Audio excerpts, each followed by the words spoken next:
Hi, Greg. Oh shit, my character shit. I'm putting Hi, myself on push. Greg. I'm putting myself on push to talk. We have a few things to go over prior to game. Tonight, I want you guys to try something a little different. Before reacting, I want you to think about what you are doing. Last session, we had an incident where somebody's character was grabbed and pulled. We are going to be using contested dice rolls now. On top of that, instead of phrasing, I am grabbing your hand and pulling you, or I'm grabbing this character's hand and pulling you, we are going to start phrasing, I would like to attempt to take your hand and pull you, and that'll give the other player a chance to respond. If the storytellers need to step in, we will.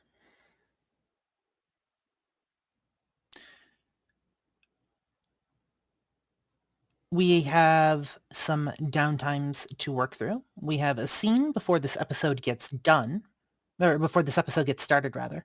But before we get into that,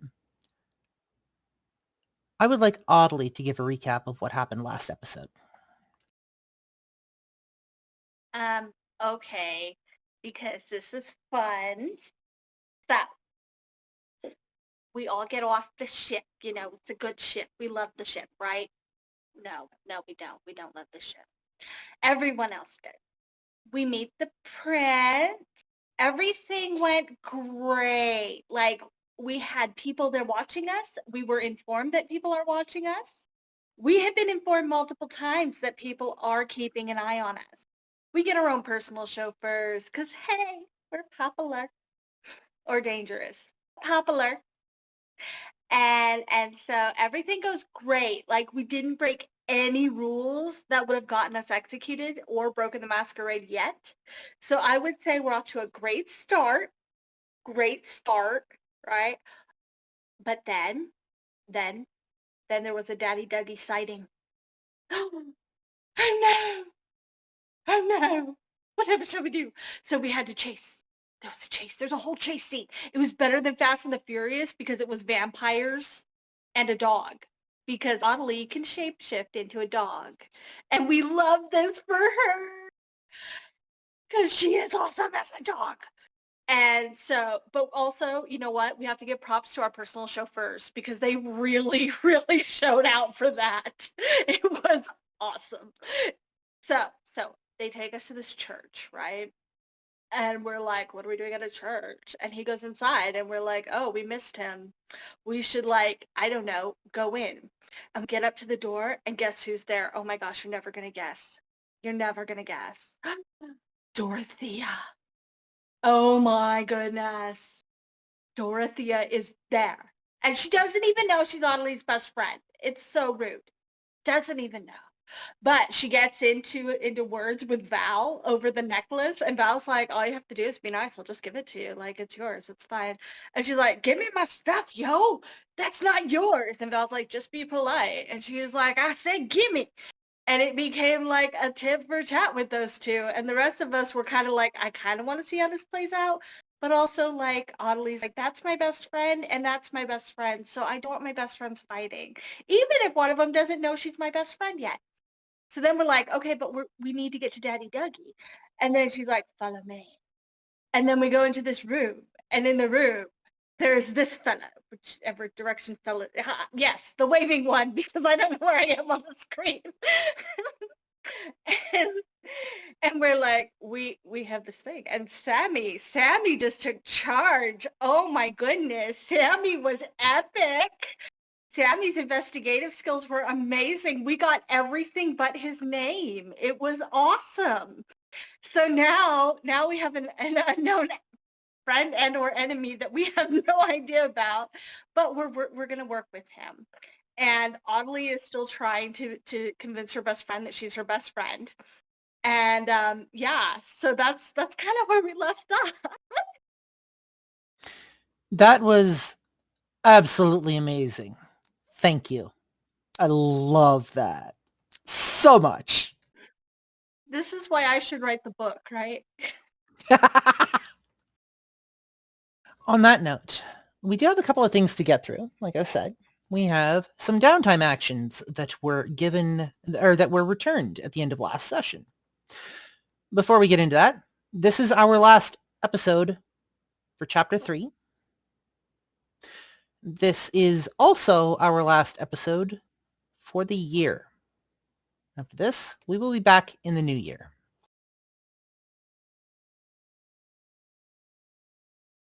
But as for downtime actions, Ottilie, roll me a dice, please. Let me know if it's a success or a fail. Success. Congratulations. Tyrion has offered you access to his own private herd in order to feed. You can put yourself down to 1 point in hunger. So you can take a point of hunger off your hunger track. For the rest of you, Ottilie included, I'm going to get you guys to roll me a dice and let me know whether it is a success or a fail. As Tyrion has also offered you each a chance to feed. Ottilie, you get a second round. Just I got it. 1d10? 1d10. Let me know if it's a success or a fail. Oh, no, hang on a sec. Oh, hold on a second. Everybody's out of order again. Why is everybody out of order again? It's the power of Tyrion.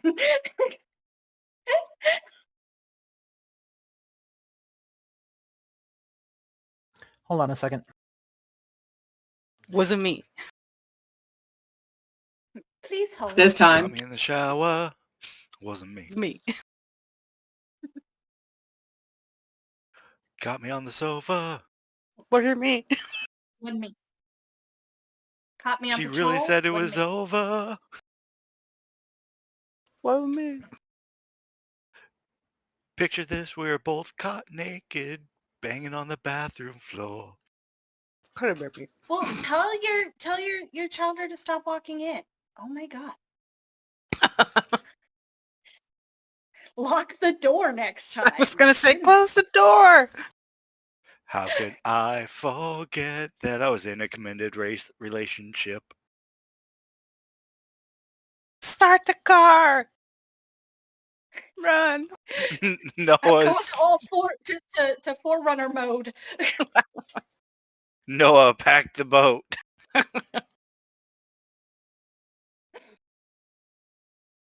Oh. Get the rope. Oh, I'll get the rope all right. Right. Sorry about that. Everybody has been put into the correct position. That's what she said. So we're going to go down one at a time, and I'm going to ask whether or not, you're going to tell me whether or not it was a success. And we're going to start with Sammy. Fail. You do not manage to take back a point of hunger. D. You do not manage Fail. to feed. Elizabeth. Fail. Ottilie.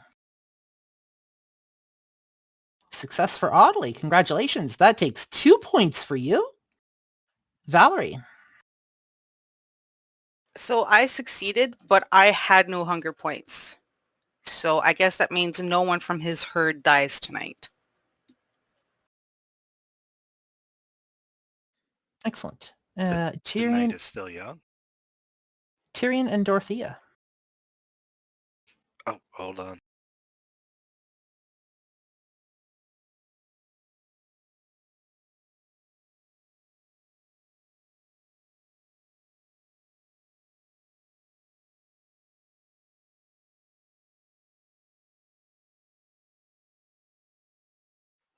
And Dorothea.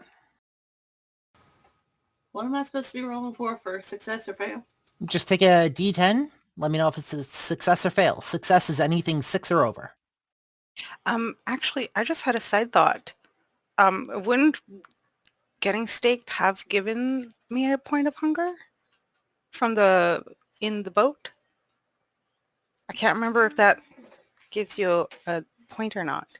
Because then that might not have saved properly in my sheet. And then, yeah, somebody does die tonight. So it really depends. Again, like with vampires, as you may know, and I'm going to say this real quick. If you didn't expend blood to burn for discipline, or if they were exsanguinating you in any way, you didn't lose a single.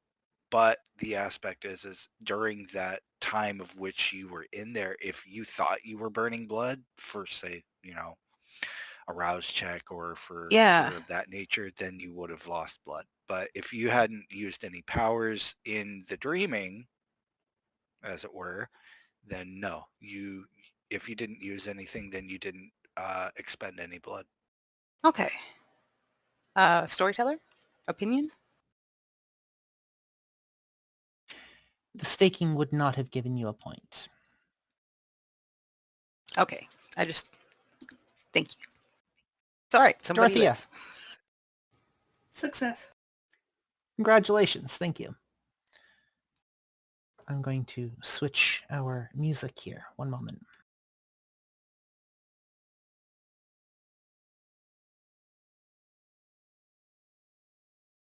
We have another downtime action. Unfortunately, Ottilie, your second downtime action that you had given, in regards to Dorothea, you only got one downtime action. However, at the end of this chapter, you will be getting 3 downtime actions, which is actually at the end of tonight. So the way that works is at the end of each episode, you'll be getting 1 downtime action you can do. And then at the end of each chapter, you'll be getting 3. Okay. Make sense? Yeah. Okay. You can absolutely have that as a downtime action moving forward if you wish. I mean, okay.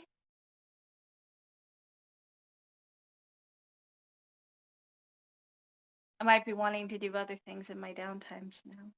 I feel like there's a lineup. You are welcome to approach me if you have any questions as to what you can or cannot do during downtimes with the downtime forms that I hand out. Your storytellers are more than happy to discuss that with you. That being said, keep in mind, I will be gone as of the 12th and unreachable until the 20th.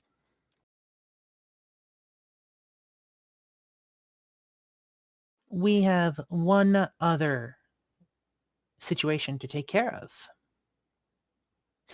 As we find Sammy approaching Grace's quarters, decidedly unsure of where they stand at the moment because of happenstance on the ship and a certain incident involving a nun. And last we left, Grace was quite upset, and she has been fuming now for a few days.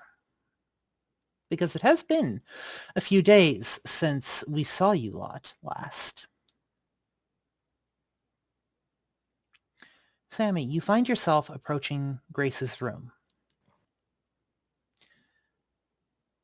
A slight knock on the door.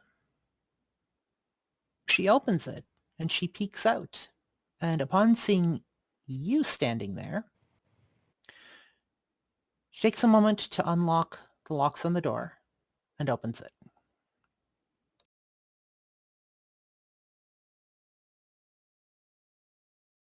We need to talk. I should have figured this was coming.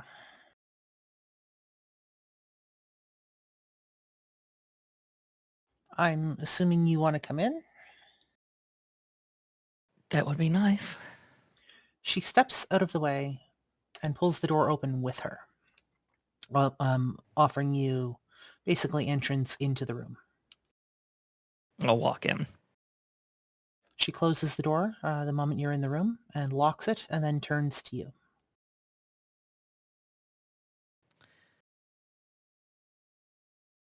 I'll look around, see if there's somewhere for us to sit in the room, because this is going to be a conversation. There is a chair on the opposite side of the room. There is a bed, and there is a small couch. sofa. I'll walk over to the sofa, sit down, and then kind of pat the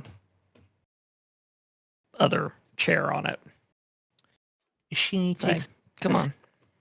She takes a seat on one of the beds and stares at you for a moment. Fair.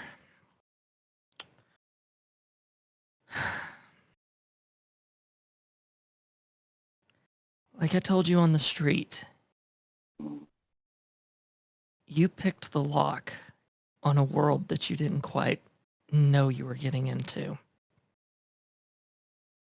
It's not to say I'm blaming you for anything or angry at you or anything, but the point is I tried to protect you from this for a reason. And you honestly thought that you being what you are could have hidden that from me, given what you do for a job and what I'm able to learn from you, even if it's just passive observing?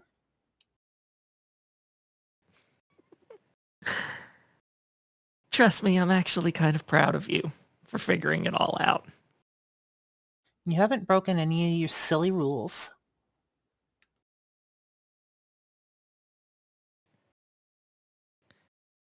I know.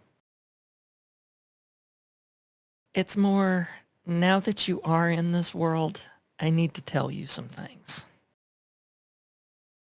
I'm Because listening. I honestly should have prepared you for this before we even got on that ship.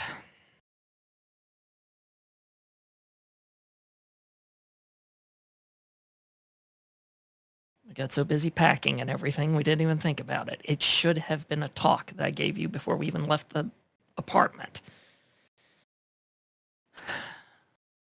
Look, the vampires you're associated with, we try to keep our humanity intact. The problem is when you deal with other vampires and stuff like that, some of them don't have those scruples. Even then, every vampire has a griping, gnawing in the back of our head. We call it a beast. It's like we're animals. And we fight it. Or if we care enough, we fight it. Some people just let go. But what we experienced on that ship was an example of someone that did not care. They wanted to do some twisted game, and they wanted to force us to do something we didn't even want to do. When we were standing in that room, I told you we were going to try. I didn't promise you we weren't going to have to do something horrible because I knew better. I would never lie to you and tell you that I would promise you something I can't keep. You see Grace take a rather large breath in, almost as if she's trying to steady herself. And she continues listening. And in this world that you've now stepped into, that you've picked the lock on and snuck your way in, I can't give you promises like that anymore. And I wish I could. There's a reason why I kept you behind that bookcase all the time, why I built that apartment to be hidden in the first place, was to just make sure no one knew you existed. But now that you're out in the open, I can't give you the promise I want to give you. Because I want to give it to you desperately. That everything's going to be fine, everything's going to be safe. But unfortunately with me, it's not fine, it's not safe, it's dangerous. Anytime we get involved with anything involving vampires, it's going to be dangerous. But trust me, if anything happened to you, if anyone did anything to you, I would probably go absolutely feral and make sure whoever did it got ripped to pieces. I'd probably get ripped to pieces too afterwards, but at that point, who cares? You have so much potential in you. So much stuff that got stolen away from me when this happened. I want to make sure you get to use it. And get the choices that I don't even have anymore. You see her look down at her feet for a moment. There's an almost imperceptible shift in the way she's holding herself. And a slight change of the look on her face. She looks back up. So,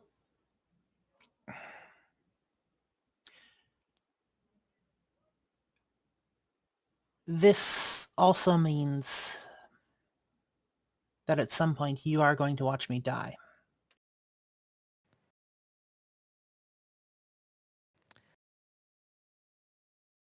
And I really hope that that day is a very long space of time that is a full mortal life. Why then did you adopt a human?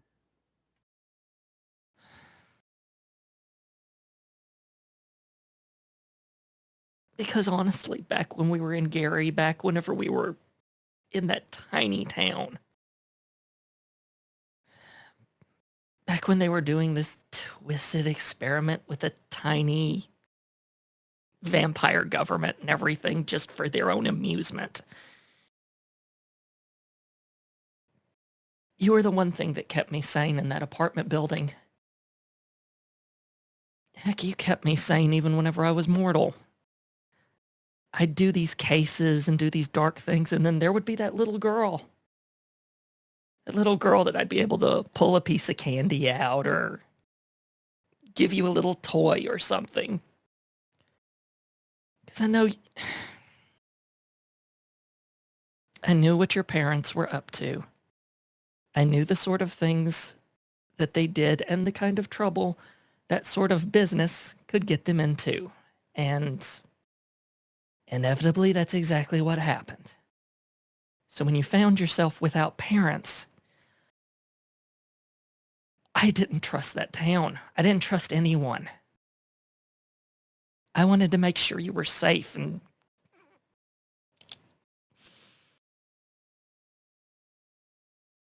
I didn't even realize what all was going on by the time I adopted you. I didn't realize that the freaking Primogen had stabbed me in the back. I didn't realize all of that stuff. I'll explain all these words later. Point is,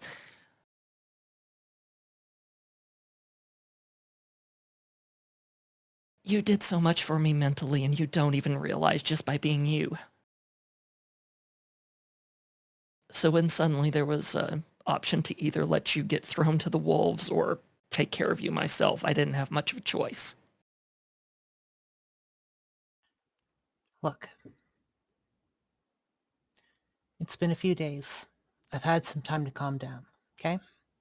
I know that what happened on the ship wasn't real, and that somebody was toying with you, and the logical side of me understands that they were probably using me to get to you. They're probably toying with me to evoke a response from you. I get that. I'm not mad with you anymore. I'm not mad with you, okay? I'm mad at what this world has done to both of us. I'm mad at the fact that we can't just have a normal life, and that will most likely never be the case. That being said, I want you to promise me something.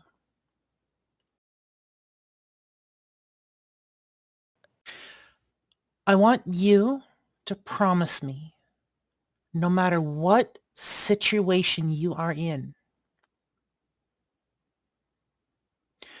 what situation you find yourself in, no matter what's going on or what's at stake, you will always choose to be the bigger person that I know you can be, and you will always choose that humanity, because that's what makes you you.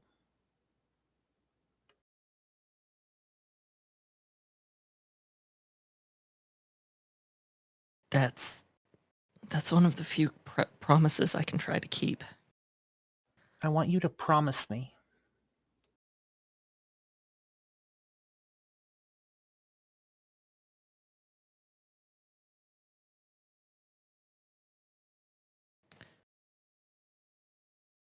I promise. If there's ever a rash decision that isn't human, then trust me, it's not me doing the talking anymore. You keep that promise. And I will be a lifeline for you. And I will do what I can to haul you back from the brink if you need. To the best of my ability.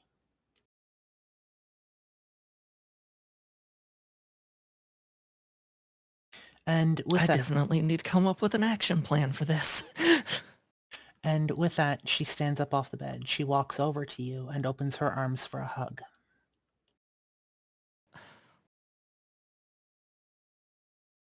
It's going to take some time for me to adjust. And like you said, I've picked the lock on something that I wasn't ready for, but living with you, that's kind of par for the course.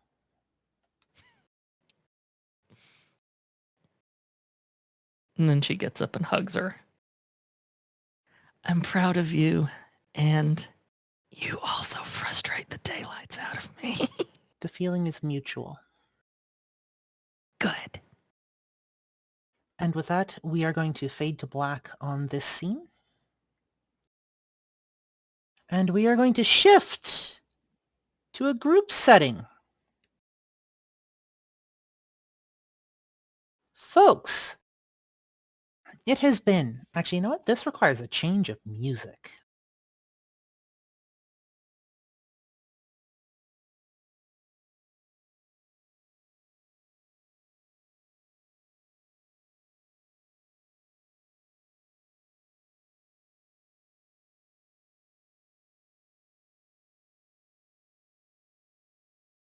One second, I have to find the correct playlist. Please don't be Careless Whisper.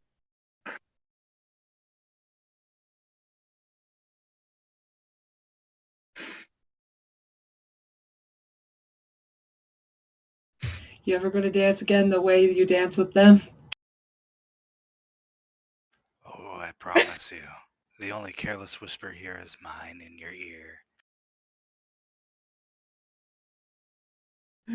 Excellent. Not now, Pookie.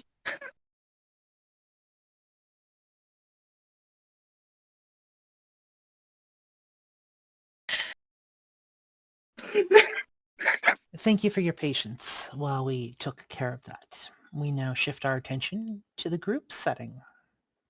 It's been probably about a day and a half, Sammy, since your discussion with Grace. For the rest of you, it's been about 3 days, give or take, since coming to this new location.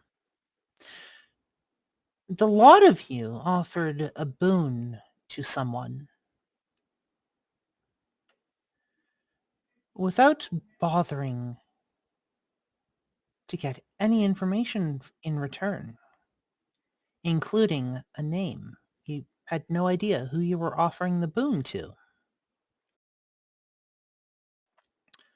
Since then, our mystery individual has decided that he's going to give you at least that. You may reveal your name if you wish. So, you all wanted to know who I am. Let me introduce myself. I am Tyrion DeLuca, Clan Ministry.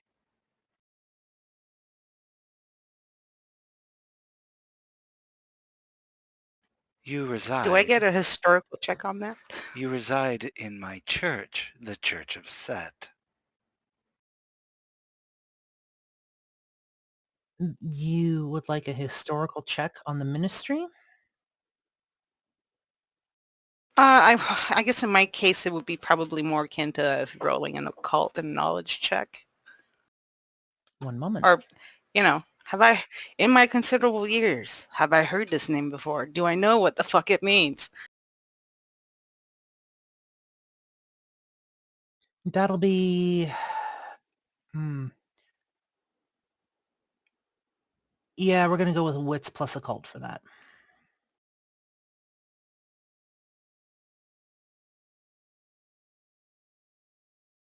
Sorry, What was the last name? Tyrion what? sorry, make that intelligence plus occult. And it was Tyrion de Luca, clan ministry, part of the Church of Set, of which you are standing in now.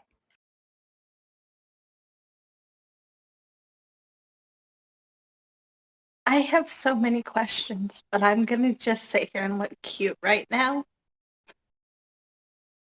Out of character, is this the set spelled S-E-T-H? S-E-T. Okay, cool. Thank you.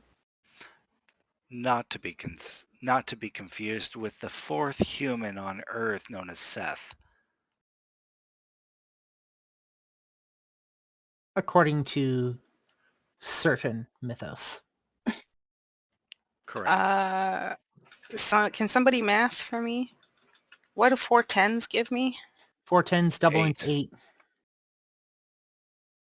So plus the 3 other successes, that's 11. Would you like me to explain this one, please? Yes, absolutely. Go ahead. You would know that originally this was the Snake Clan, formerly known as the Snake Clan, and became part after a certain god, as they proclaim him to be, Sutek or Set. It eventually became followers of Set. Followers of Set are known to be cult-like in behavior. You would also know that they are ones that created at first, according to them, the thaumaturgy you see before you, normally with Tremere. But because of the usurping of said paths, they eventually got ousted out of the Camarilla for nefarious reasons of corruption. The ousting out of the Camarilla you would not know about. Unfortunately, you would have been asleep. Yeah, but I'm quickly doing a read up and we would have been in Constantinople around the same time. You'd also know during that time that there were a variation of inter-clan wars going on against a certain one known as the Gorgons or Witches of Echidna that were exsanguinated, destroyed, and a lot of their history gone. On that note, you guys have spent the last couple of days getting to know your surroundings, getting to know kind of where you are, at least the immediate area. Tyrion has been generous enough to offer you haven. You do have your rooms, but he has also opened his church as well. He has also given you transport to and from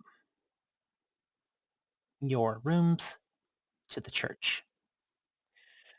You find yourselves idly chatting amongst one another as Tyrion approaches one evening. And he looks like he has something to ask. So, you all met with the Prince of the City, yes? Yes. We did. And I know that you all are looking for a certain ritual, I'm guessing, to be able to find this Father Douglas, correct? That's an Or at least something accurate. that could, yeah, or at least something that can help us locate our dear father. As aware as I have found that that might very well be a subject that this may take some pieces to get through, i.e. I'm going to need to meet the prince you're going to need to meet the prince. She happens to be a Tremere like two of you, I believe. Get in good with her. I may be able to help you further.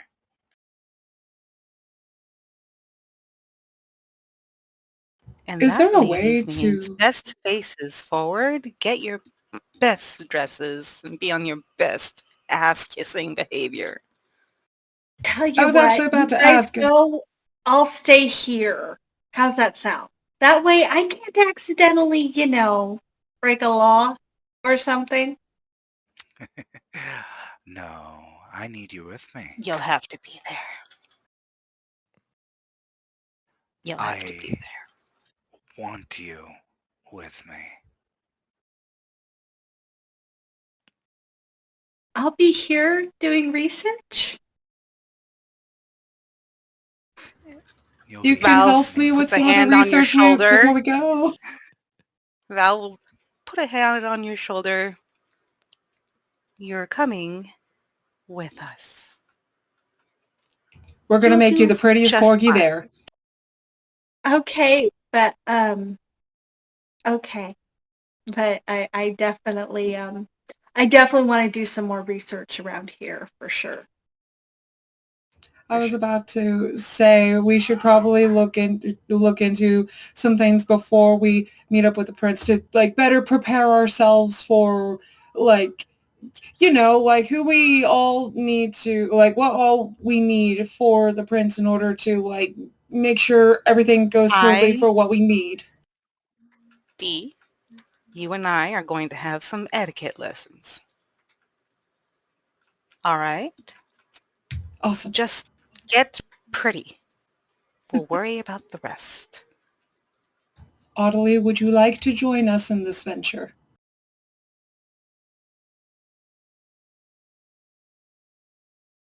I will go because Val is never asks anything of me, except maybe to like not get us killed. That's usually a request from Val. I will go. I will definitely go for that. But I just want to say I do still have some unfinished research here in the back where I think I left a sock. Do you want help with that? I have an She idea. does not need your help with that. I have an idea. No. We've Dee, gone about over she's this. not looking for a sock. There's no time for wishy-washy about this now. Let's just go. You already look presentable as is. You did No. just come back from Elysium, if I remember correctly. No, it's been a like few 3 days days since ago. Well, I'm pretty sure you still And even have then those we weren't dresses. exactly presentable. Well, check the wardrobe. Let's go. Yeah, I maybe spent- All of us. maybe you spared could help no- me find something in my size in the wardrobe in the back. Oh my goodness, you two are terrible. We all know you're fucking. Just go do it and get it over with. Don't leave any marks anywhere, and let's go. Val, Yes. you have to come with too. Let us go. Fine. I think I can squeeze you into my schedule. Elizabeth, how you doing? You think you're up for another trip with the prince? I'm very uncomfortable right now with the tension. Dee just leans all over of to you. Elizabeth. We can do- It's okay. We'll make it through this. Let's do what we need to do for Father Douglas. Then go to your rooms, get dressed, ready for Elysium tonight. If Can I we just quickly must. say, out of character, all of us should have already picked this kind of stuff ahead of time. We all earmarked things that we were going to wear for these things, so it should be lickety-split. See you in about 10 minutes. We'll be leaving in 15.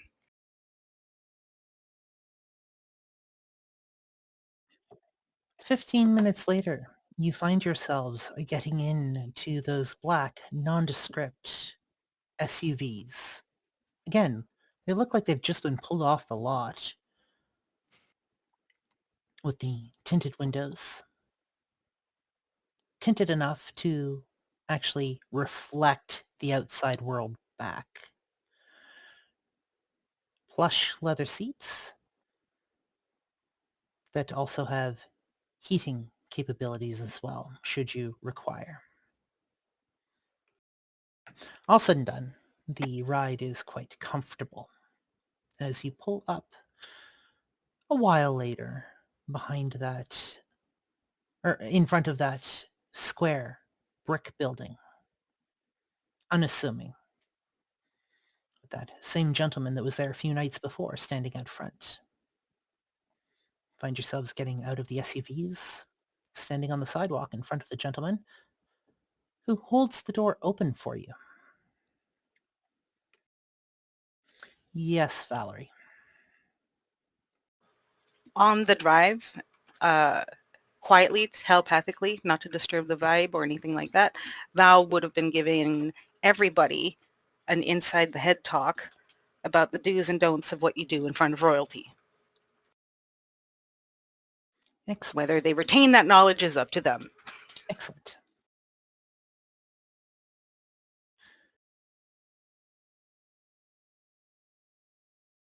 Before you enter the building, the gentleman outside the door looks at you and asks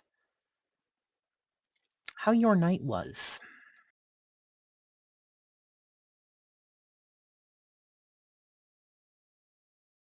It's only just beginning, so we'll have to see how the night goes.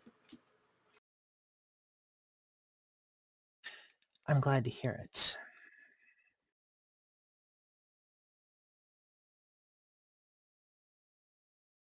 And your accompaniment for the evening?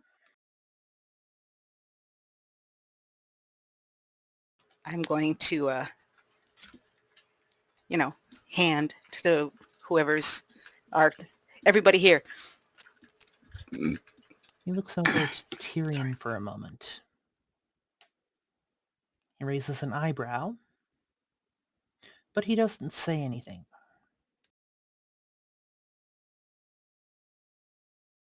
I realize it's out of norm, but let's just say they are extenuating circumstances and we've been promised best behavior. I'm glad to hear that. The prince is waiting. Thank you. You walk in through the elaborately decorated building. Well, the interior anyways. Again, with the wood carvings, the dark oak, the bookshelves lining from one end of this central room to the other. Again, walking into what would have been the room with the grand chair in it. The chair has been removed. There is an antique mahogany boardroom table sitting in the center of this room. And Beatrice is sitting at the far end, and she is watching you as you all walk in. As you approach the table, she stands up.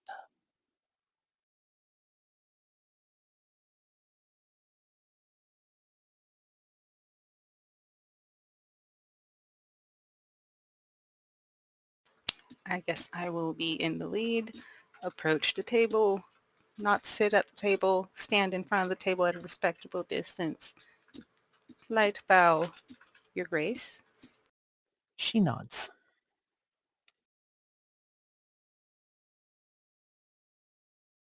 And I'm going to curtsy. I assume this, curtsy. Curtsy. curtsy. Basically following suit. Annoyingly, but still, curtsy. Dee will also, as she's doing her curtsy, do a slight glance to our dude friend here.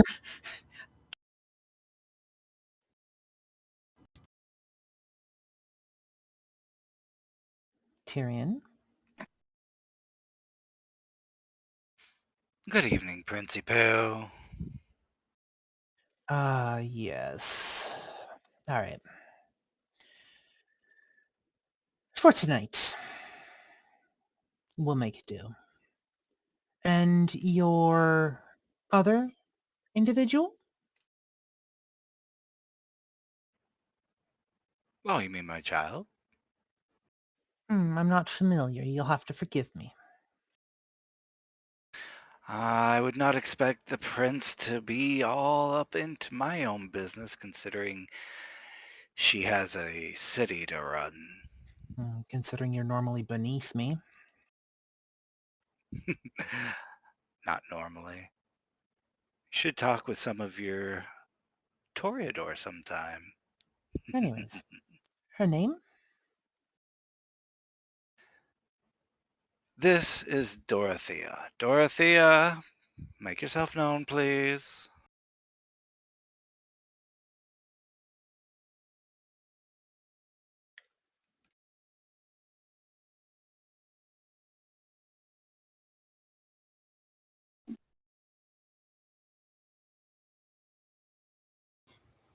Dorothy is going to step forward and bow very lowly. And then slowly back away. The prince nods. She snaps her fingers, and a moment later, 6 individuals appear from out of seemingly nowhere. They pull your chairs out for you.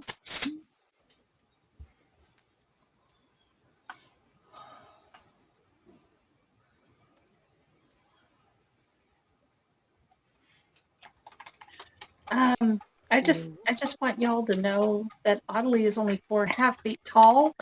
So if you want to picture her sitting in a normal person chair, this is the table. They actually, Ottilie, have provided a step stool for you to climb into the chair and to properly sit.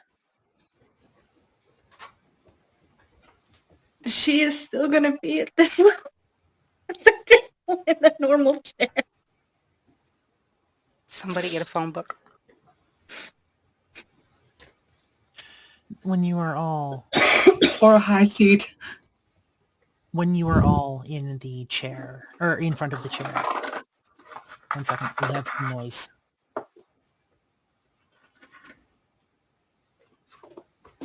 Myriad, watch the background noise, please.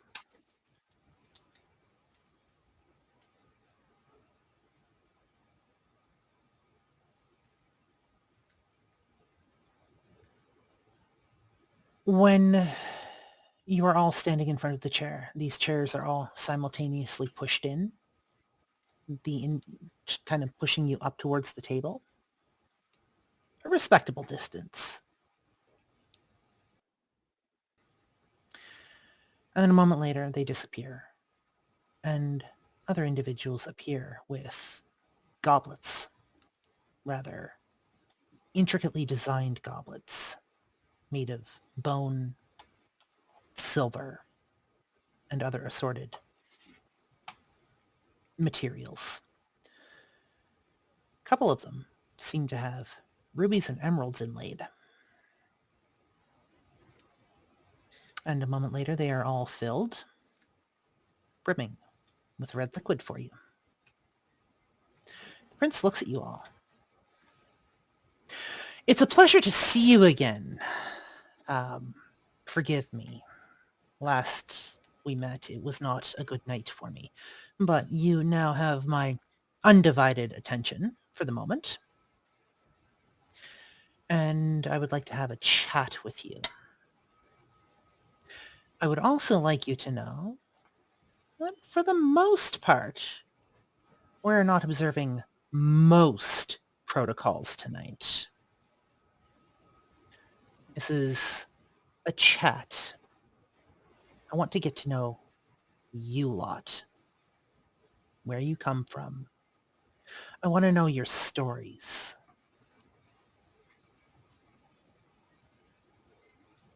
I think we're going to start with our esteemed Sammy Red Skies, detective, if I'm not mistaken.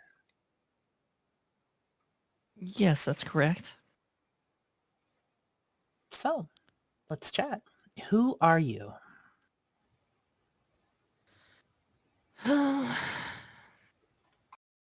That's really complicated.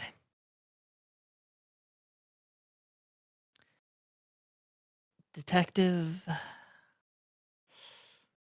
sometimes almost bleeds my identity into my profession, if I'm completely honest. Always is with those who have a passion.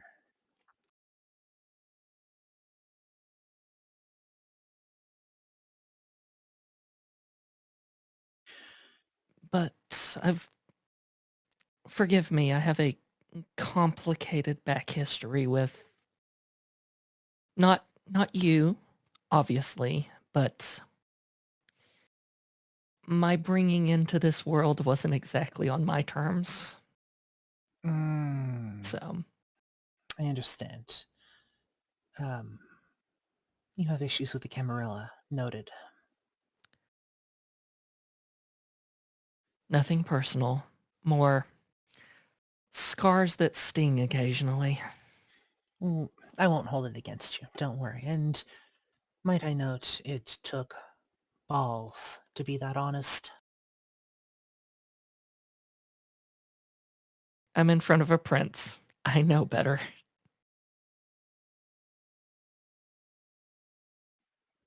And Tail can be annoying sometimes. I don't always get what I need when I need it. Thank you for that honesty in return. As for D, I believe is your name. I'm sorry, I'm lacking a last name here for you. But tell me, what is your story?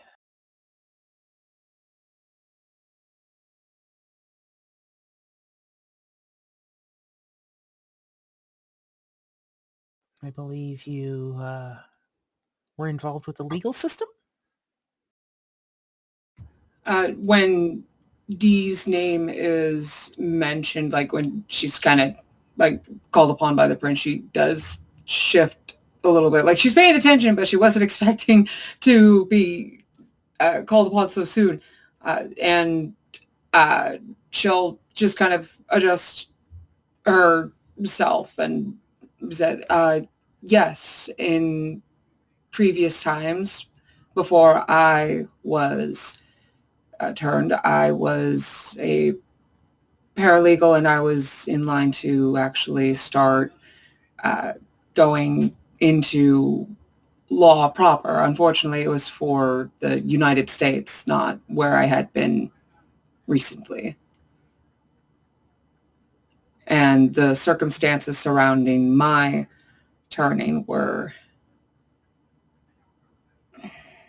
let's just say, I'm still adjusting in a sense.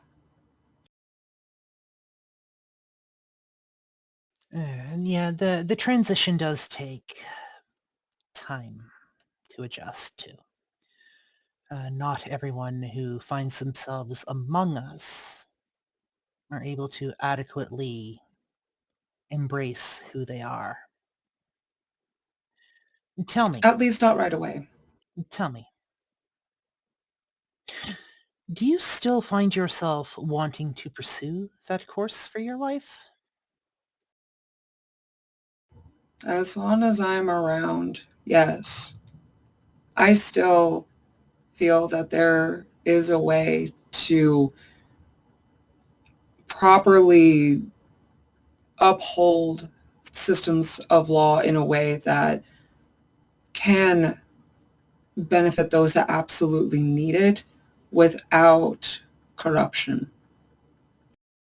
One of our own inside the legal system. Yeah, we have people that do that for us, but somebody who understands us intimately, personal perspective, isn't necessarily a bad thing, I would think.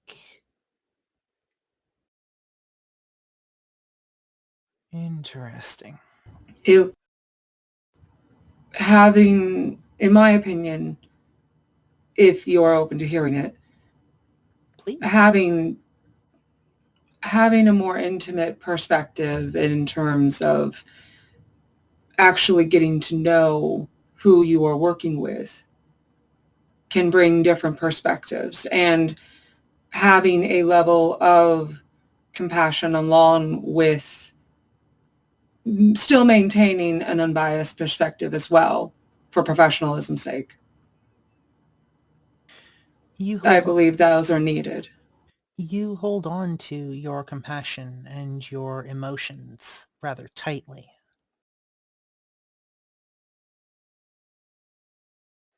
Yes. You have a lot of issues embracing who you are.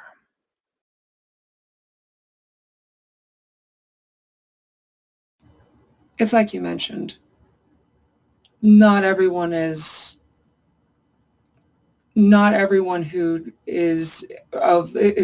transitioned takes it well.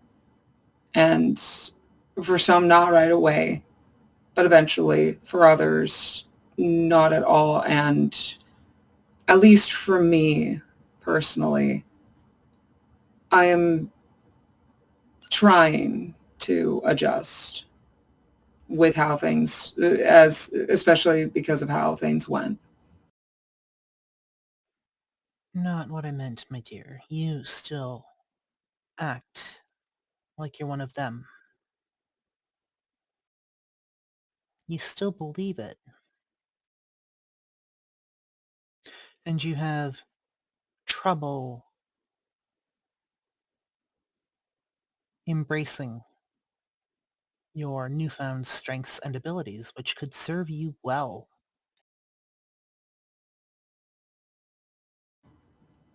Is there a way for me then to learn more about that, seeing as I unfortunately do not have my sire to look to? Oh, that's actually something I wanted to talk to you about, but I do like you. You seem to be a decent person, all things considered. I try to be. I'm going to give you something. You are a guest in our territory. However, I want to show you that we're not all that bad. And I'm going to I would imagine not. And I'm going to set up for you a fund that will cover your schooling in its entirety.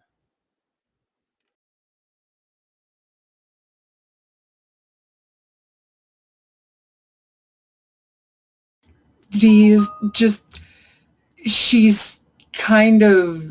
doesn't have the words to describe what she's feeling right now. That being said, this is not a free gift. There will be something asked in return for it. Your services Of course. in the legal system when it comes to kindred activity, specifically in regards to the Camarilla.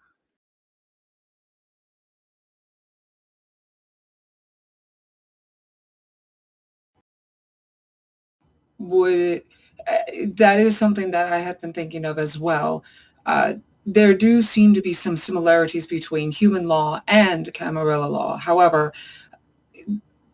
there is a lot to still learn when it comes to kindred affairs and making sure that masquerades are not broken, or say if we do have to deal with or work with humans that do know of us, how to go about that in a way where neither side is being, what's the term I'm looking for? Out of character. I'm really struggling to find the word. It's basically not breaking the law, but not risking breaking the law on either side, Breach? is what D is trying to say. Breach. To not breach either side. So, here's the deal. I set up a fund for you to cover your schooling. And you pledge that once your degree is done, you act as retainer for the Camarilla.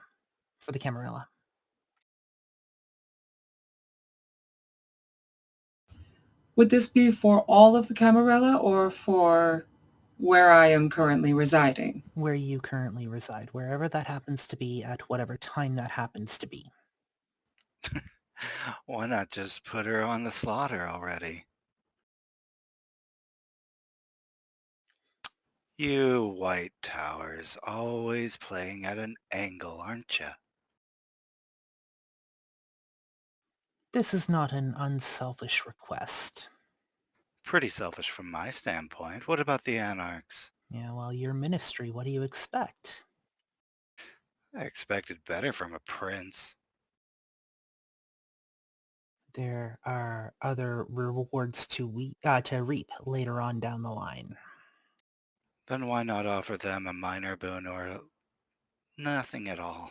Because this gets something for her as well. Yes, but I can clearly see where you are getting the lion's share. And she gets something she has been working towards for almost the entirety of her kind life. Or need I remind you how deep those passions burn within us? It's a shit deal and you know it. To you. What is there a way to if I might interject, Prince and Tyrion. Tyrion, you mentioned anarchs. I know little of the anarch side of Kindred, as I have been within the Camarilla side more so. What then, for this interaction, this exchange here, is there something that you are wishing then to benefit for the Anarchs to possibly maintain whatever peace there is between Anarchs and Camarilla?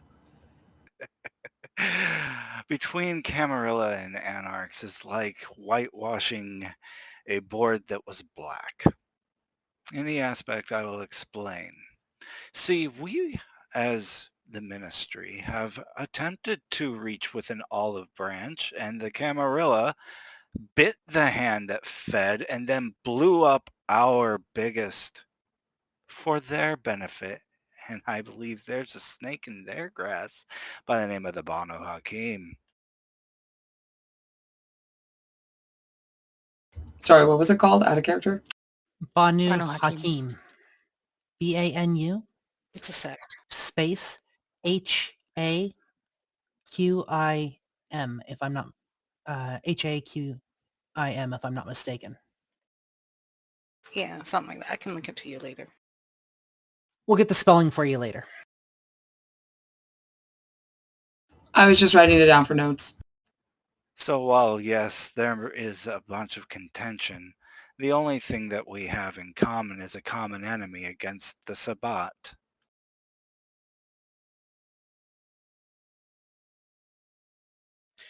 What of the Sabbat?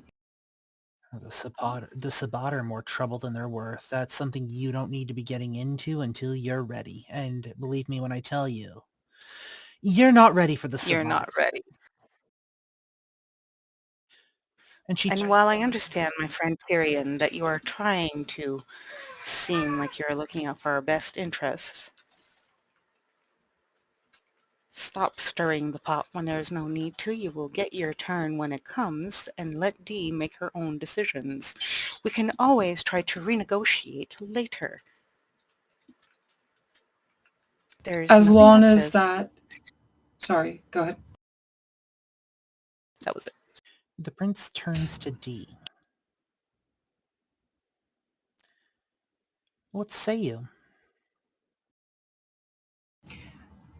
The opportunity to continue my path of law. Yes, I definitely wish to continue pursuing that. And when it comes to assisting in being able to pay back this generous offer, I do believe, yes, that should be a proper, I do believe that is a fair exchange. This being said, from what I am seeing here, it seems as though there might also be opportunity to further uh, assist in legal affairs, especially within kindred society, especially between sects, And that is such as one of the things that we were going to be looking into. would it be a fair assumption then that in order to maintain the utmost level of professionalism and unbiased standpoint, at least in my position then, retainer not only for the Camarilla, but also more like, how do I put this? Someone who who is tasked to take a look at all sides in order to make a fair decision. The prince looks like she's thinking for a moment. One moment.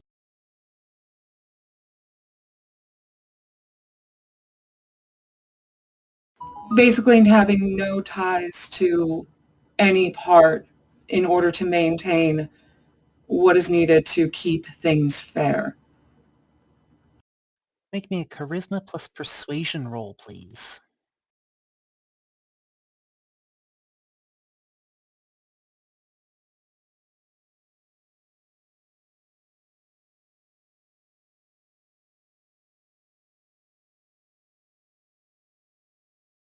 You said charisma plus persuasion? Correct.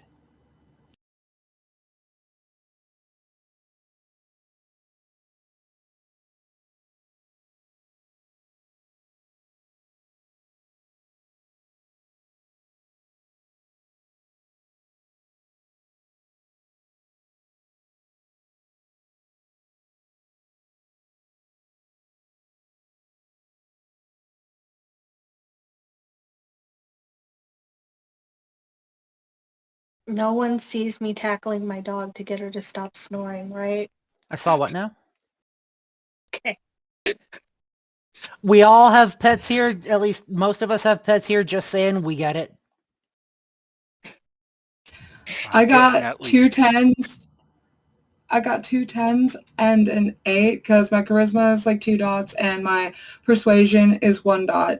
And one of those die is a hunger die, but that was one of the 10s, so yeah. Yes, Sam.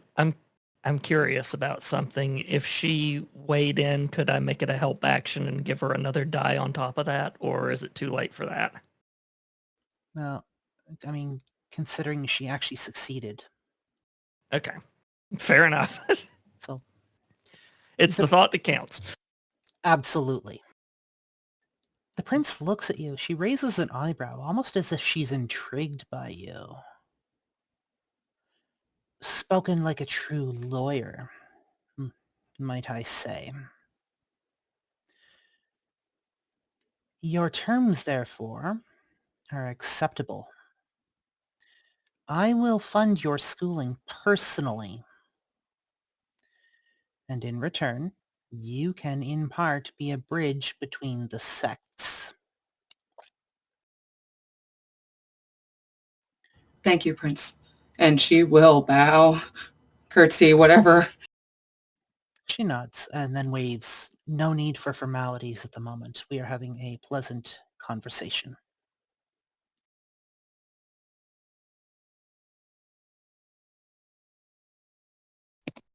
At which point she turns to Audley. So, Adelie is currently sitting on my lap because she couldn't see and was having a really hard time. So now is sitting on my lap. So, They are quite able to see now. The prince still turns to Audley. Tell me about yourself.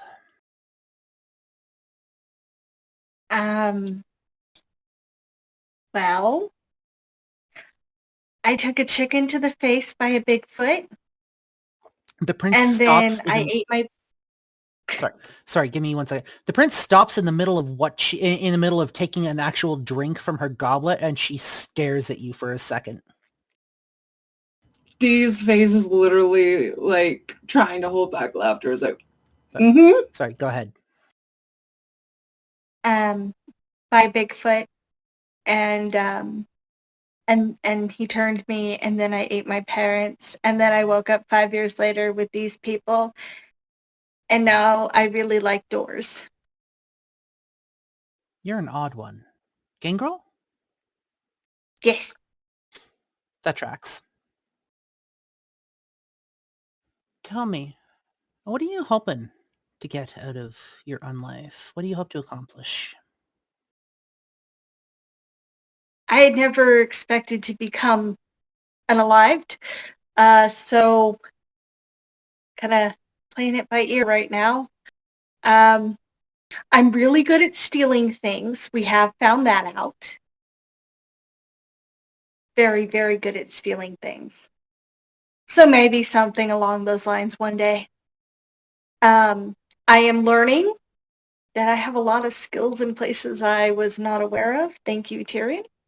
And I'm also very small, so most people don't see me. Thank you, Elizabeth, for the laugh. Not a bad set to have under your collar, so to speak. Oh, and I turn into a dog. Yes, I am familiar with the Gangrel ability to shapeshift. Tell me, does the loyalty go just as well with that? It does. It really does. How's that There is some pretty extreme loyalties in there. And how's that working out for you? Well, I dreamt that I killed a werewolf. I think that counts. Would have been I more. dreamt that I killed a nun too, but it was to help her. I like to consider myself taking one for the team often.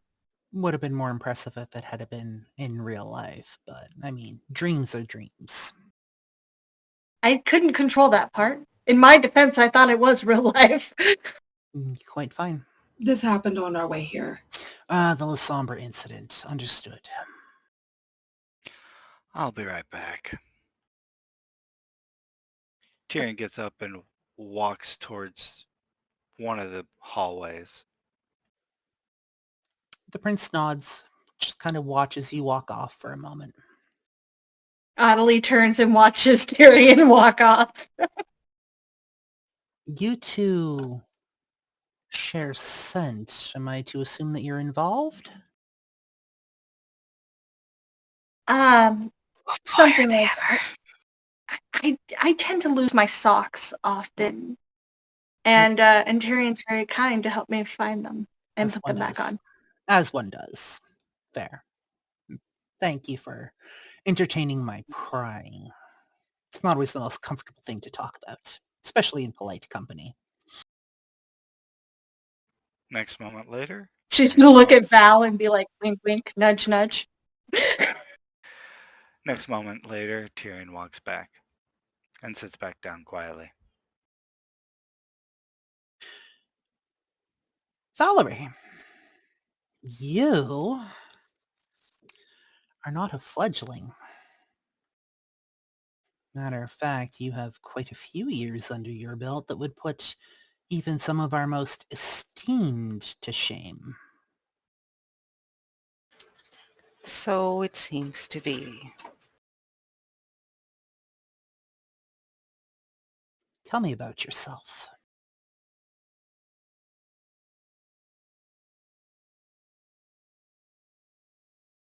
Well, I suppose we could start off with the obvious that Valerie is not actually my name. obviously.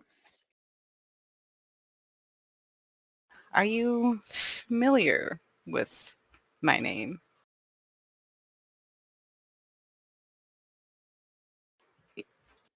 You'll have to forgive me.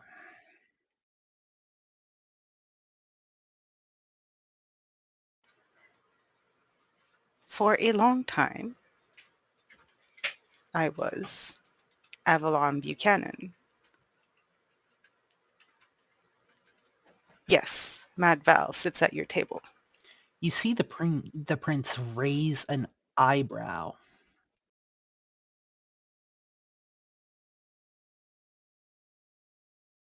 Tell me, my prince, who rules the courts of roses at the moment?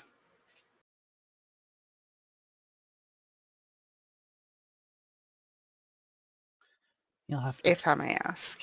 The name escapes me at the moment. My apologies. That is fair.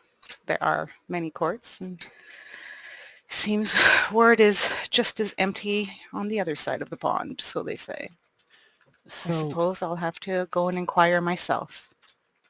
so what has Mad Val sitting at my table?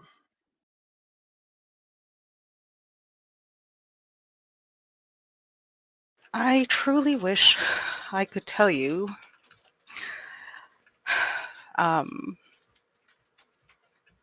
My disappearance in, oh boy, I believe it was sometime in the early 1400s. I think you understand that the passage of time is a little odd for us.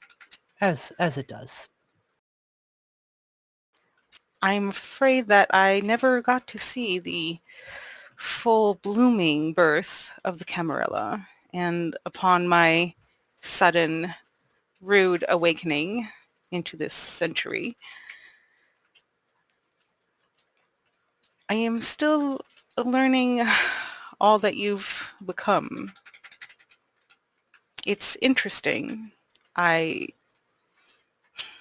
It's very different from what I was raised in. But it is interesting. Times and trends do change on us all, don't they?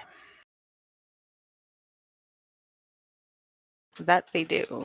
And so I find myself having to learn quite a few things while still, and she turns to all of the little greenies around her, while having to teach probably more than I have ever had to. It is a task I've become slowly accustomed to. I will say that they have grown on me.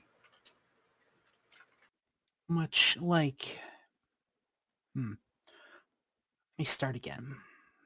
You come from a people that have been non-existent for quite a while, if I'm not mistaken. So my research says there are none like me. Being a Tremere, I can appreciate knowledge and the fact that we cannot stand to lose it. So, much like D, I'm going to make you an offer. I'm going to set you up, potentially, if you choose to accept, with exclusive rights and contact for a publisher, for you to dump all of your knowledge, lost languages, stories. We'll take care of the finer details if you wish to put that out into the world, and we will compensate you for your time. Provided I get first edition copies of everything you write.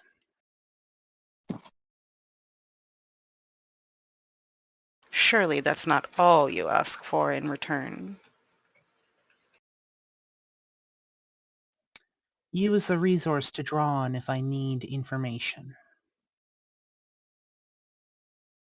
From your personal stories.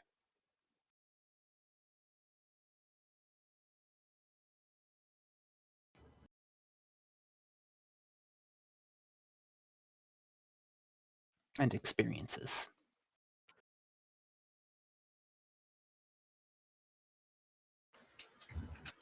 Fair.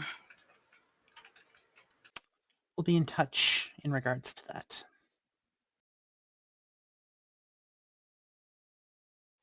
And then she shifts her gaze back over to Audley and up, and her eyes land on Elizabeth.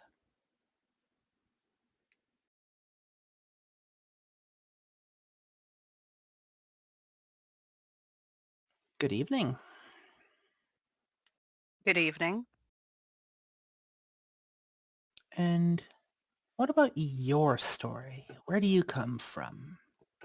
How were you brought into on life? What makes you? Like, what do you chase?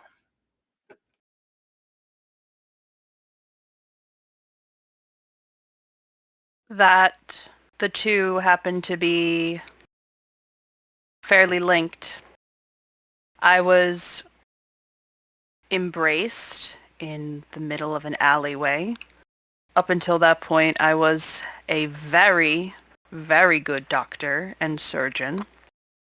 Not to sound conceited, but I was very good at my job.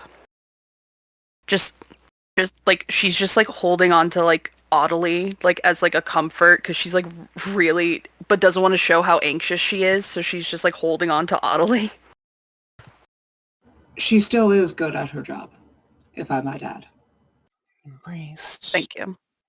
Doctor. Back out. And The princess muttering to herself at this point. just continues word vomiting. So I was, to use quite simple vernacular, a hit and run turning. Came from the middle of nowhere, no choice. And the sire of mine promised that there was a good reason for my turning, that this would all be worth it for a purpose. You were Renee Rivers. I know of you. Your sire's name was Arturo, was it not? Yes. Small world. My dear. Holds on to Audley tighter. Like, holds on to Audley tighter, just like, If you will excuse me for a moment, I have something for you. that would be well appreciated, any information you have. The prince stands up. She motions for you all to stay seated. Just chat amongst yourselves for a moment, and she disappears into the room with books. Renee, not Renee, Jesus.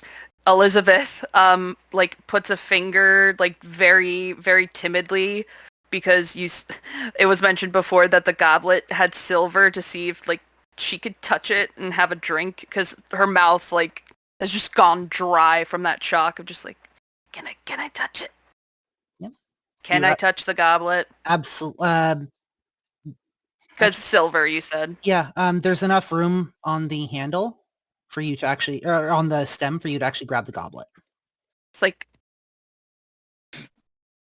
just I just want to point out that during this conversation, I realized that we have our ancient one, our private eye, our lawyer to be our doctor, and a stuffed animal at the table. Gotta bring the comfort, stuffed animal, just saying. You are giving Elizabeth so much emotional support right now. Anyways, back into scene. Back into scene.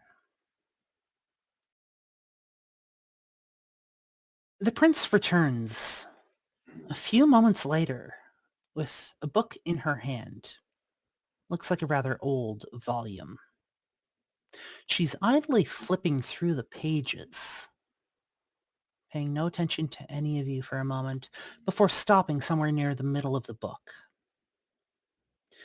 She walks over to Elizabeth and places an envelope that was in the book in front of Elizabeth on the table.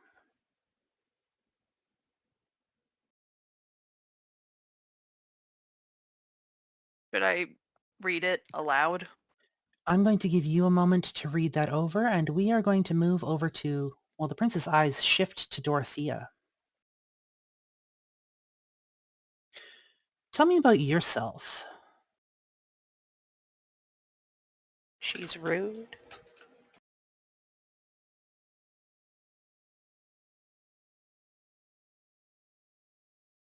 Ottilie's best friend. Dorothea. We made.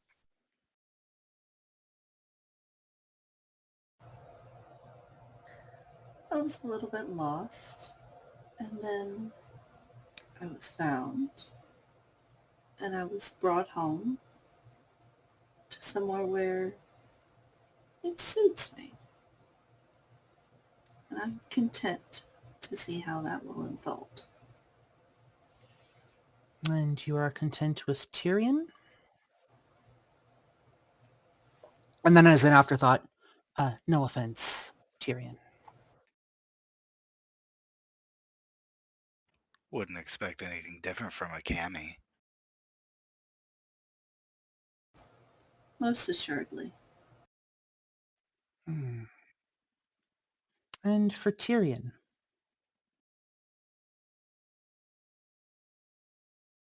What is it that you want to know, Prince?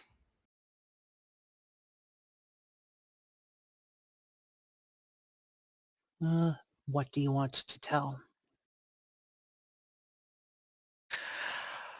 Ah. Considering that I came to this table, I brought them here. I have accommodated them for the last 3 nights.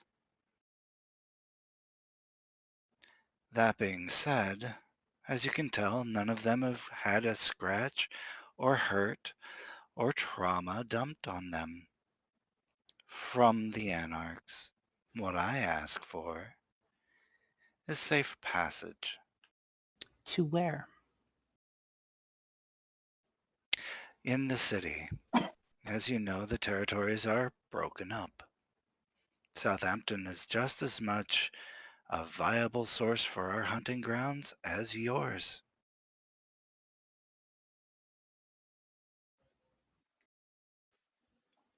That is fair. You have done a favor for the Camarilla, and we are not unsympathetic. You've done a favor for me personally, and we are not unsympathetic. Therefore, provided no major laws are broken, provided the masquerade remains intact and the laws are followed, we will grant you safe passage throughout the city. There is one other thing. Yes. They're looking for someone.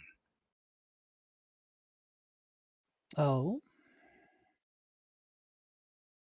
A certain Father Douglas, as apparently they're seeming to have lost a friend. I believe that considering your clan, you may be able to help them a bit better than I would. I unfortunately cannot teach the blood ritual that you were talking of. However, I do have a contact in France, I believe, who has the time and energy to teach, and I can pass along those contacts. The contact details. And I will make sure that my friend knows it is top priority. There's another bit of business to be had as well.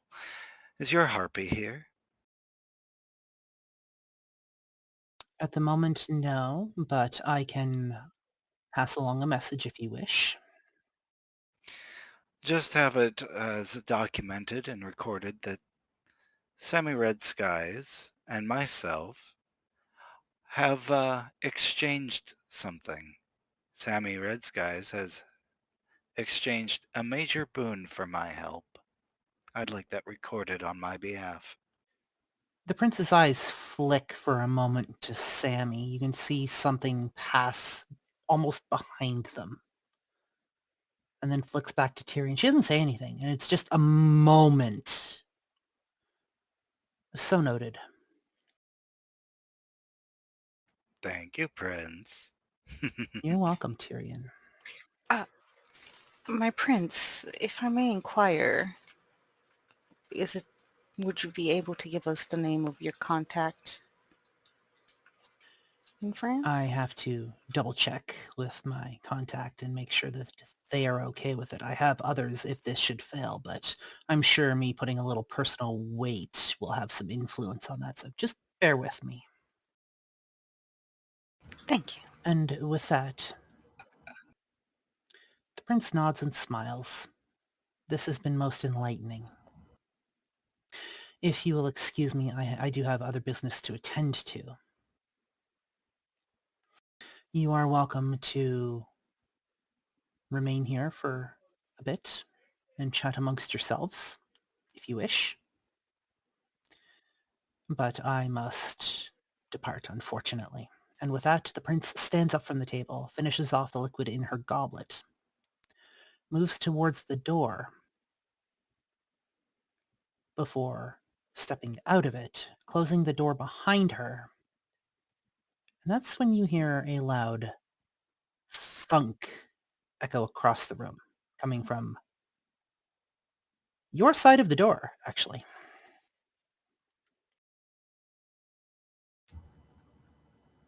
Do we see what caused the thunk? There's something laying in front of the door.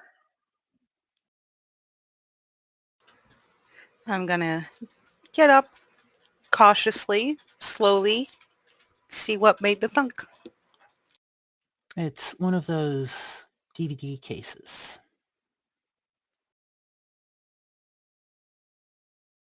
And on the case is a single word.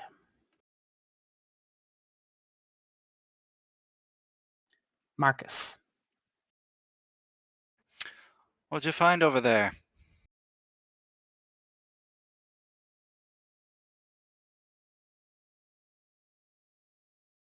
What is it?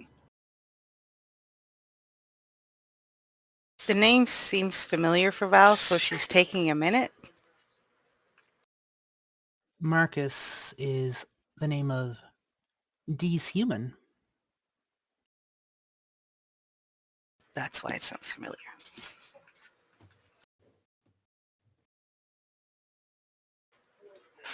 For the first time in the evening, Val does not look comfortable when she turns back around. And she does not answer Tyrion's question. Instead, Are you okay, Val? she's going to walk right to Dee.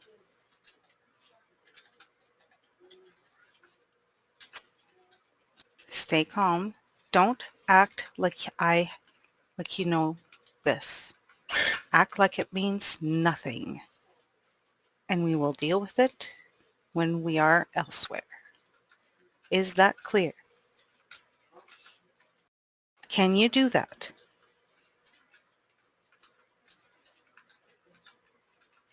It's nothing. Push to hear you. talk. can't We hear can't you. hear you. We can't hear you. So Dee is like, yeah, and then she looks at Val's hands and sees what she's holding and sees the name, and there's a very slight pause. Looks like someone dropped something. Should we give it back to the prince? I don't know what you're talking about. Nothing dropped onto the floor. I think we should go. I also believe we have done enough here tonight. We should go. Adelie's my gonna mistake. hop off of Elizabeth's lap and just start slowly walking towards the exit. We're just like all walking toward the exit. We're all agreed. We Is there- want to go. Are Yes. there other people, were there other people besides us and the prince in that room? Or Not that you could see. Other than the people that were serving, but they kind of disappeared into the background once your refreshments had been served.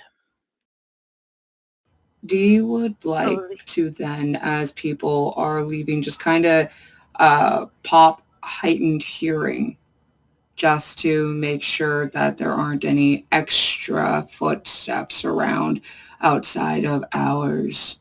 You hear nothing. What about shifting or anything like that? Nope.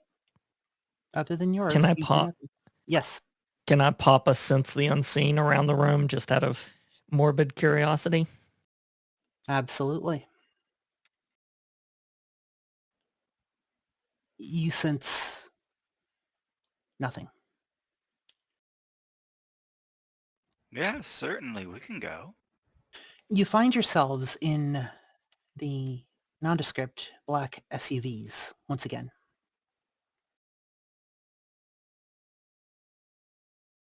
As they start off down the street, you exit from the building, enter the SUVs, and the SUV starts off. Are all of us in the same one? This one is large enough for all of you, yes. Okay.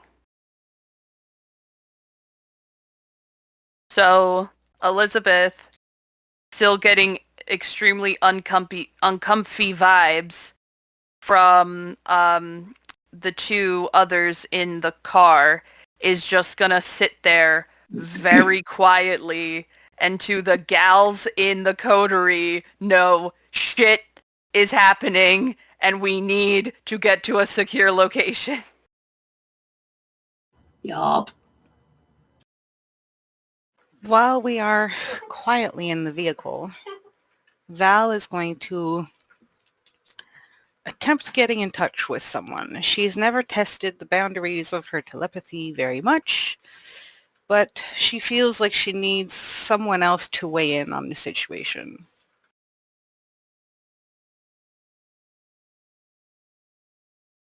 And she's going to try to see if she can rest and just see if we can get a certain bone daddy on the mental line. Absolutely. What would you like to say? Well, first I just want to know if he can hear me. The answer comes back. One moment. I can hear you. Oh, goody. And essentially, she's just going to mentally verbal diarrhea catch him up on everything, and how Power word, blah. she needs somebody who knows more about the now and the ins and outs of everything, and he's the only person she can think of that can give her the answers right now. Even if it's can she trust this prince? What does he know about the ministry? Should they be getting the fuck out? Or are we heading on the right track? Slow down, slow down. What is it that you want to know about first?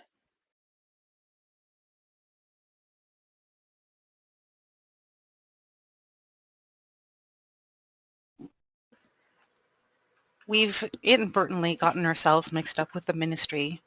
So far, it's working out all right. Audley is neck deep in it. So far, it seems to be working in our favor.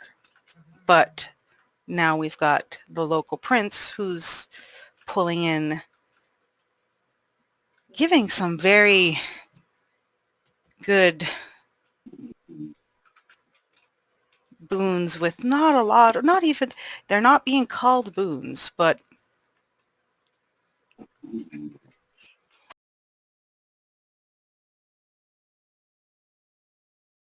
But it all feels a little too good to be true right now. be careful of the ministry. They are known as snakes for a reason. They could be helpful if you're in a pinch first. Tell me about this prince. I'll give him the details, name, Tremere, what was said at the meeting, what they've given us.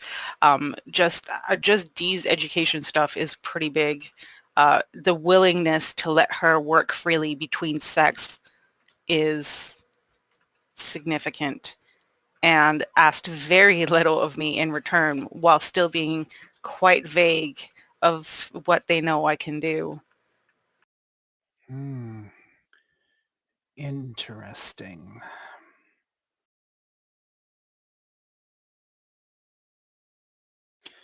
One moment.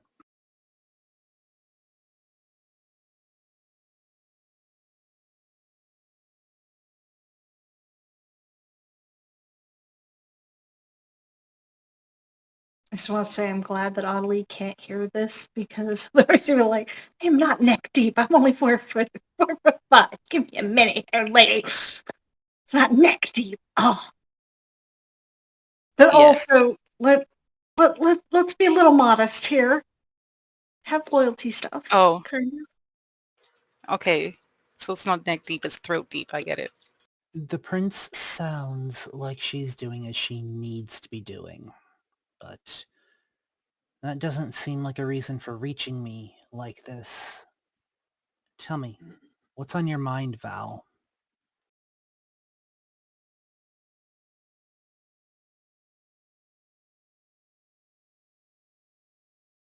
There's there's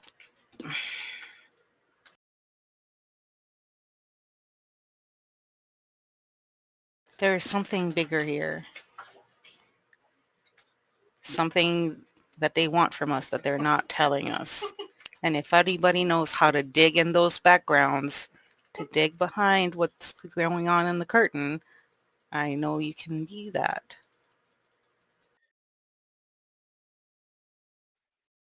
While I can dig around certain curtains, I am right in their eye view, whereas, as far as I know, they're not very much aware of your existence, or at least not yet on this continent.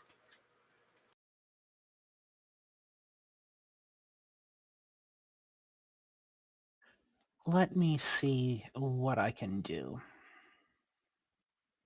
I hold no guarantees I'll be able to find anything. But I will see what I can find out.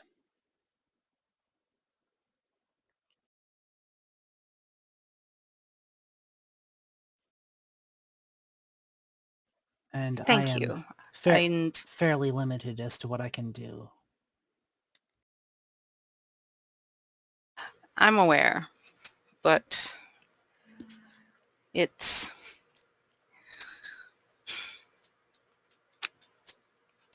there has... a lot has happened. And there are many, many players, and I just feel like I could use another pair of eyeballs.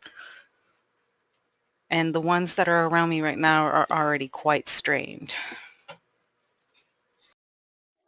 Understandable. You don't have an easy task.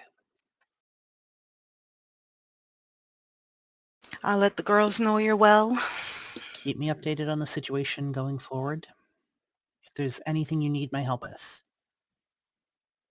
If it's within my power, I'll do it.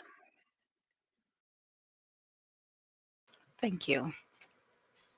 And with that, the connection snaps. But not before one final message pops through. Tell Audley I have a surprise for her later.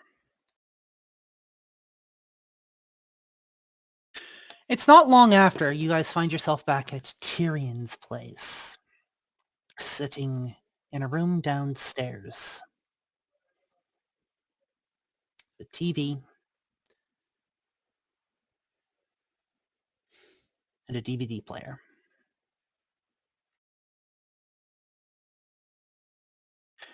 And a couple of Tyrion, comfy couches. Yes. how secure is your haven? Very.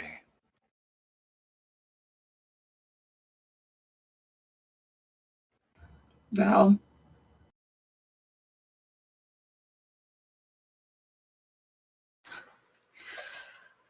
First and foremost,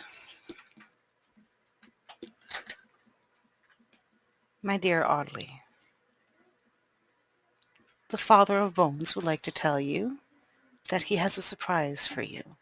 He is well, by the way, Yay! and has been updated as to our situation. Nice. We had a conversation Good. in the car.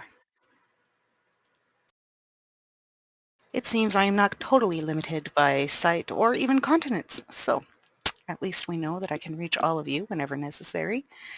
Now, That's good. and she's going to produce the DVD and lay it on, like, is there like a coffee table or something in the middle somewhere? There is in front of the couches, yes.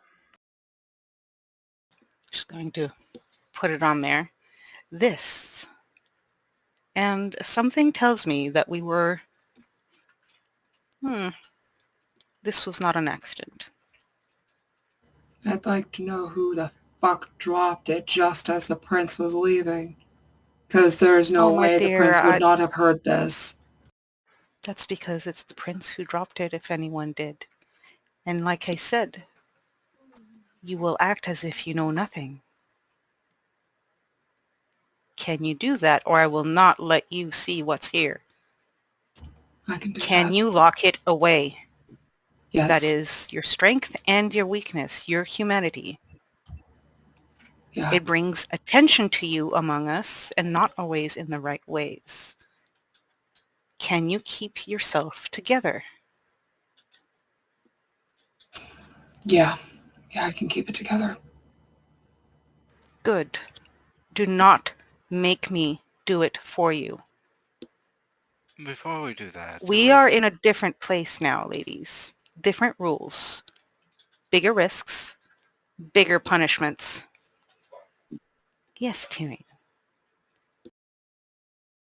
I believe the prince also gave something to Elizabeth. Elizabeth, what was that that the prince gave you? Wait. Can you hear? Oh. It was a letter from my sire. Can I just read it aloud? It would be easier to sum up that way. You are welcome to do whatever the fuck you want with this.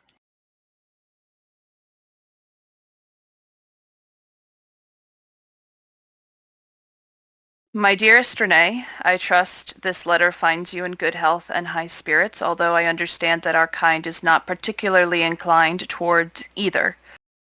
I hope nonetheless that you are adapting well to your new existence. I write to you with a heavy heart burdened by information that I stumbled upon quite accidentally and that I believe, given your sharp mind and inquisitive nature, may be able to make sense of. It appears that the Roman Catholic Church, an entity known for its dogmas and secrets, is embroiled in a project of catastrophic implications.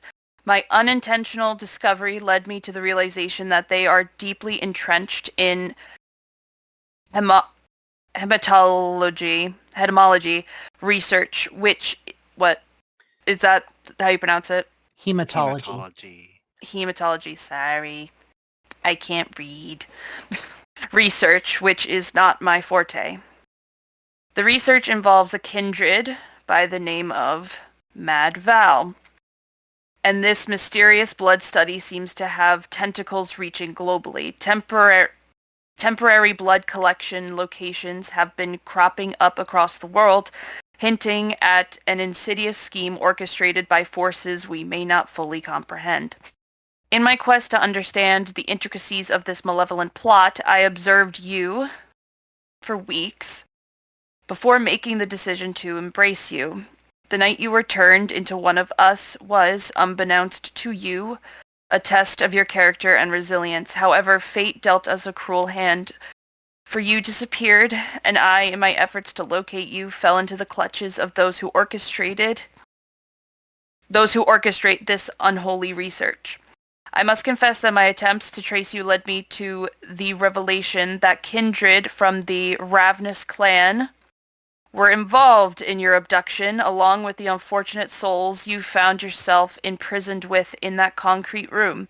I send you this missive with a sense of urgency and caution. Be wary, my dear progeny, for the Church and its Clandestine machinations are not to be trusted. Should you survive long enough to read this letter, I implore you to delve into the shadows of this conspiracy and unravel its dark secrets. You are now part of a tapestry of mysteries, and it is my hope that you will wield your newfound strength and intellect to bring light to the shadows that threaten our existence. May the night be ever in your favor. Yours eternally, Arturo. Just My tears. sire said something. Just tears. Just tears.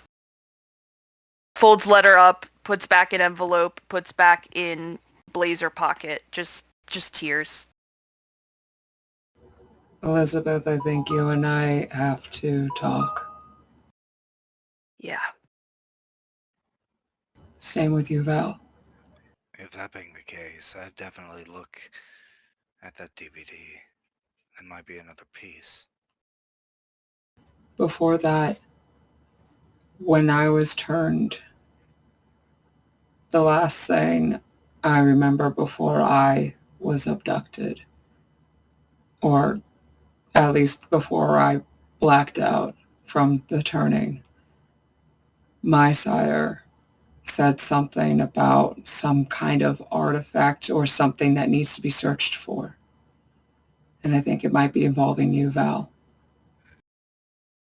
And Elizabeth, Renee, I think your sire might have been involved with mine in this. Just like a small shudder at just hearing her human name. Still crying. Still tears. Let's just watch the DVD and get all of our puzzle pieces together. And hope it's all for the same fucking puzzle.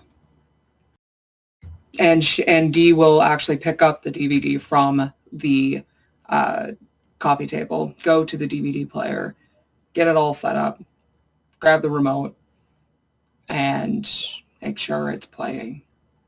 You pop the DVD into the DVD player.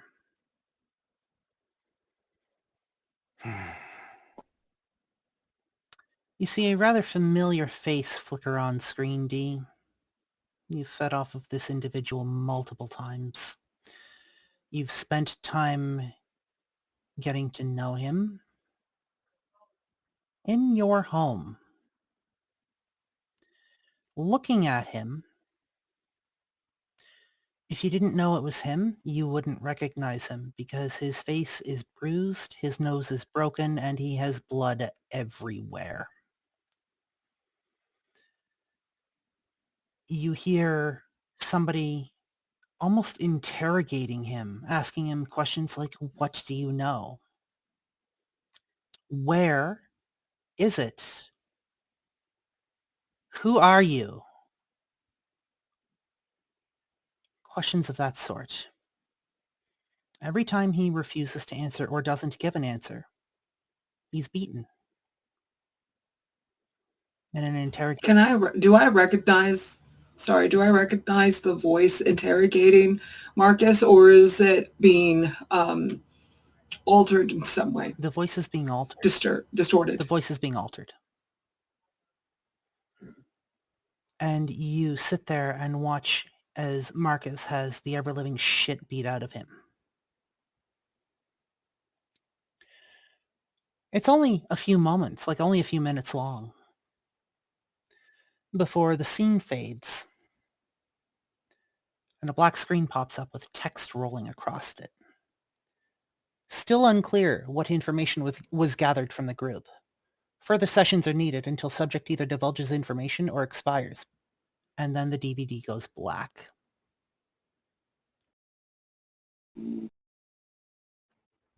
Seems that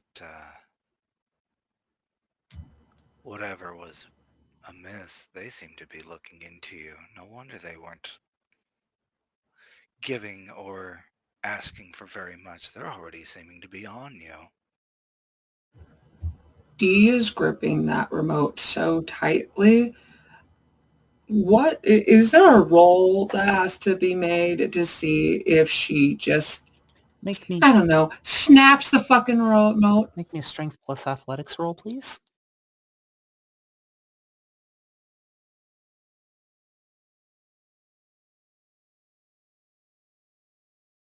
Is there a roll that also has to be made to try to keep some level of composure, even though she's clearly upset?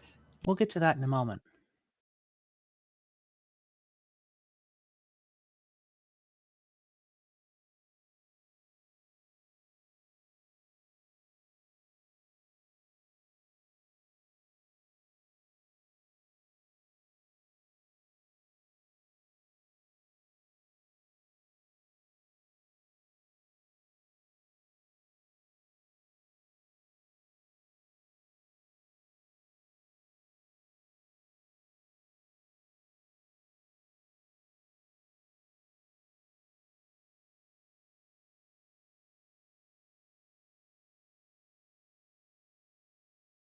So I have 6 dice total. One of them is going to be my hunger dice, so we're going to do 3 at a time here. And the first set of 3 is with the hunger dice.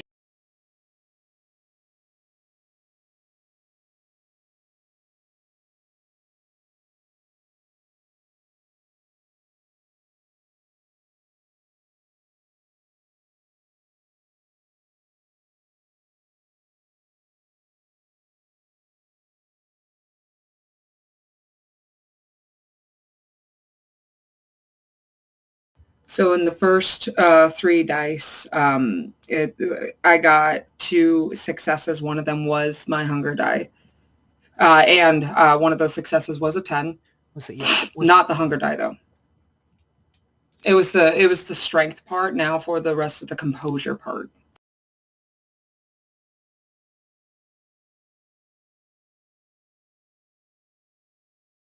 Which all were successes. However, none of them were a 10. So I got 1 10 out of all of the 6 dice rolls. D. The remote that you're holding on to snaps in your hand.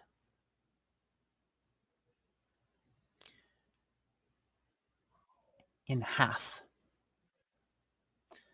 You can... And you, as the rest of you see the remote and hear the remote snap in Dee's hand, her expression, like her eyebrows twitching. She looks like she's about to like murder the fucking you TV. can hear it bubbling in the back of your mind, the back of your brain. An absolute primal roar. Wanting blood, wanting vengeance, and not taking no for an answer as you feel the blood inside of you begin to boil uncontrollably at the sight of Marcus, at the thought of him being tormented and tortured, helpless. And that's when everything goes black. You can feel it, but you can't stop it as the frenzy starts to overtake you. And that's where we're going to cut the episode.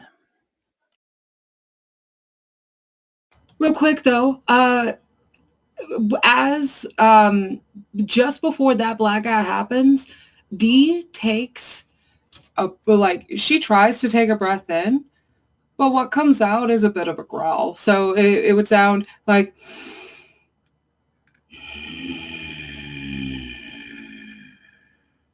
that's the last thing you hear before she does blackout, and that whole thing happens. And that is episode and chapter completed.